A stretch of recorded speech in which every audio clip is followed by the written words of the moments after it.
Anjum ground. This ground caters to the huge population in the whole Bemina area, and the locals had demanded for the illumination of this ground so that the sporting activities could take place during the late hours.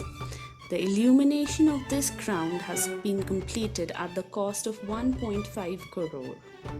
Total number of 20 poles with 16 lights on each having a wattage of 200 watts have been installed in the ground.